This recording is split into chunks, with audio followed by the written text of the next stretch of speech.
This is voices from the basement. Real haunting. I was doing a paranormal investigation in an old house in my hometown with two of my friends. We were walking through the basement and suddenly we heard footsteps behind us. We stopped and listened and then we heard them again. This time we turned to look, but there was no one there. We followed the sound to its source, which was near the back of the basement, and we began investigating. After about 10 minutes, I felt something brush up against my leg. It was like a cat had rubbed up against me, but there were no animals anywhere. That asked when the hair on the back of my neck stood up and I could feel an ice-cold breeze on my face. Then I saw him, standing at the end of the basement, illuminated by a single bare bulb hanging from the ceiling, was an emaciated old man. He seemed translucent, almost as if he were made of mist. His eyes were sunken deep into his skull, and he had a long white beard that reached all the way down to his chest. As I watched in horror, the figure began to approach me. His feet made no sound as he moved closer, and although he was clearly only a few feet away from me, I couldn't see any details on his clothes or his skin. The old man continued to walk towards me slowly and steadily. And although I tried to scream, I couldn't make a sound. My throat was completely dry. Then, just as suddenly as he had appeared, he vanished. I don't know how long I stood there paralyzed with fear, but eventually I was able to move again. And that's when I noticed the rocking chair by the window. It wasn't there before. Now it is. And every time I come down here, it's always in the same spot. I still don't know what that creature was or why he was watching me, but I can tell you one thing.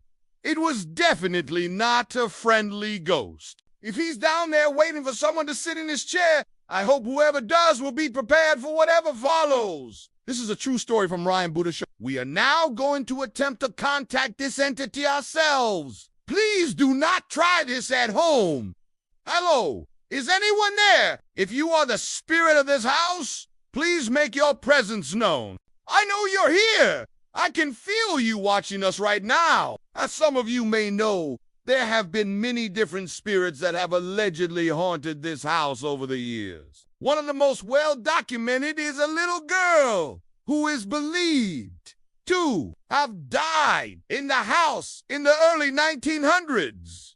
She is said to appear as a shadow figure in photographs and has even been seen by some people who live here today. There's also a man who haunts the second-floor bedroom. He is often seen standing at the end of the bed or sitting in the corner of the room. Some people have even reported hearing his footsteps in the attic above the bedroom. But we are here today to talk about the spirit in the basement. We don't know much about him, but we know that he likes to watch people. So if you're watching right now, let me ask you a question. Why are you here? What are you watching us for? Now I'm going to turn off the lights and we're going to sit in complete darkness and wait for a response. If you want to communicate with us, now is your chance. Please make your presence known. So I sat in silence for a few moments, trying to listen for any noises or sounds that might indicate a presence. After a while, I started to feel a little uneasy, so I decided to break the silence. I started talking out loud, trying to get a response. I asked questions and made statements trying to gauge if there was anything here at all. But my efforts were met with silence.